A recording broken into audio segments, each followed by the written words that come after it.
अक्षय कुमार जी। जी राधे राधे गुरु जी। राधे राधे महाराज जी। महाराज जी, क्या ईश्वर में आस्था रखने वाले भक्तों के ऊपर भगवान बहुत कष्ट नहीं देते? यार कष्ट तो नहीं देते, कृपा करते हैं, पर क्या है, अनंत जन्मों के पापों का नाश होना है। जैसे इस जन्म में भगवान की प्राप्ति होनी है, तो अब जितने हमारे सब कूड़ा करकट जमा है वो सब इसी जन्म के भोगने में आएंगे।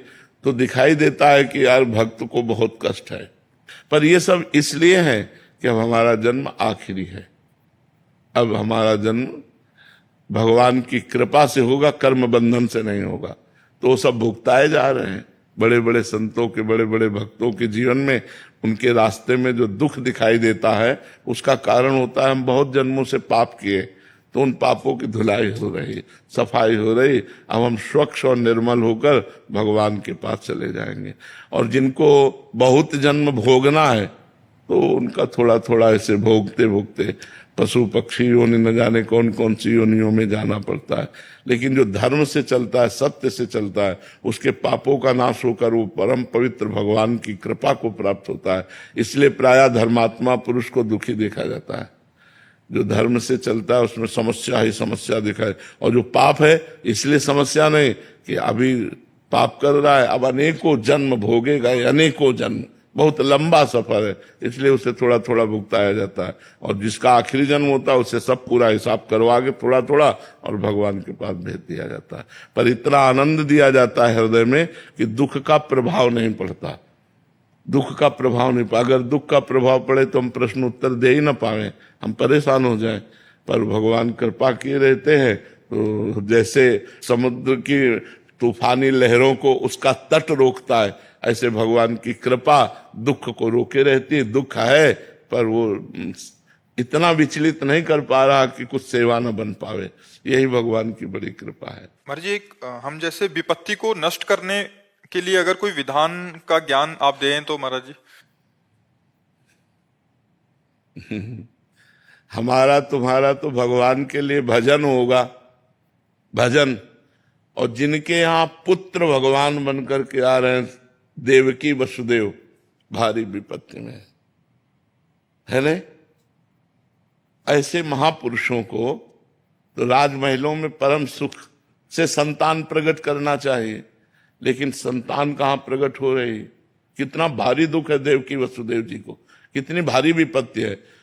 मतलब घोर राक्षसी स्वभाव वालों का पहरा है, हथकड़ी बेड़ियां हैं, और जो पुत्र पैदा होता है वो कंस के पास ले जाते हैं और कंस उसे मार डालता है। 8वें में भगवान आए, पर भगवान भी जब आए तब हथकड़ी बेड़ियों के अंतर्गत ही आए। हथकड़ी बेड़ियां जकड़ी हुई हैं उस महापुरुष के, और भगवान सामने खड़े। हरि तेरी गति लख न पड़े। विपत्ति नष्ट हो जाए, हमें लगता है कि विपत्ति सहने की सामर्थ्य देते हैं भगवान। नष्ट करना चाहे तो कर सकते हैं, लेकिन वैसे हमें कम प्रमाण मिलते हैं। विपत्ति नष्ट होने के कम प्रमाण मिलते हैं, विपत्ति सहने की सामर्थ्य दे, ये प्रमाण ज्यादा मिलते हैं। अब जैसे दुशासन द्रौपदी जी के केस पकड़ करके महल से ला रहा है। द्रौपदी जी क्या भक्त नहीं है? पहले से उनका देख लो भगवान से कितना प्यार भरा संबंध है। क्या सर्वज्ञ भगवान नहीं जान रहे? जान नहीं रहे? महल से जो ही केस पकड़ा उसी समय भगवान जान रहे, लेकिन तब तक वो चुप रहे जब तक द्रौपदी ने पुकारा नहीं। अन्य आश्रय था पांडवों का, भीष्म जी आदि का, जब सब आश्रय छूटा, पुकारा, तो यही भगवान वस्त्र बन गए। तो हमें लगता है कि विपत्ति भोगने की सामर्थ्य देते हैं, विपत्ति मिटाते नहीं। तो हमें लगता है कि भगवान विपत्ति नष्ट नहीं करते, भगवान विपत्ति को सहने की सामर्थ्य देते हैं। तो भगवान से प्रार्थना करना चाहिए कि हमें सहने की सामर्थ्य दो। सहने की सामर्थ्य देंगे, व्यवस्था कर देंगे, हमारा भजन करो, हमारे पास आ जाओ। तो हमको जैसा लगता है कि भगवान विपत्ति में सहयोग देते हैं, विपत्ति में बल देते हैं, पर विपत्ति हट जाए, मिटिया मेट हो जाए, ऐसा हमने भक्तों के जीवन से नहीं देखा। भक्तों को बड़ी विपत्तियां सहनी पड़ी है। भक्तों ने विपत्तियां मांगी हैं महाराज जी। आप भी कभी कभी बोलते हैं कि ये किडनी रोग न होता तो ये स्थिति नहीं होती। आप भी काफी बार सुना है। भगवान का विधान होता है। यही तो भक्तों की महिमा है कि वो दुख मांगते हैं, क्योंकि दुख में भगवान का जैसा विपत्ति में सुमिरन होता है ना, वैसा सुख में नहीं होता है।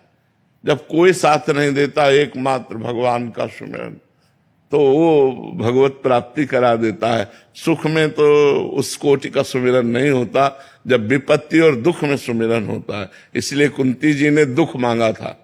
जब भगवान युधिष्ठिर जी को राज सिंहासन पर विराजमान करके द्वारिका की तरफ चले, तो पीठ करके चले, तो कुंती जी रो पड़ी। तो लौटे और कहा, बुआ आप रोई क्यों? बोले, प्रभु जब विपत्ति थी तो सामने दौड़ते हुए हमने देखा आए हो, और आज संपत्ति हो गई तो आप पीठ करके जा रहे हो। मुझे सदैव विपत्ति दीजिए, जिससे मैं आपको सन्मुख देखूं, आपकी पीठ न देखूं कि आप पीठ करके जा रहे। मुझे कदम कदम पर विपत्ति दीजिए। तो विपत्ति में आपको अपनी तरफ आते देखती हैं, यही सौभाग्य का विषय होता है।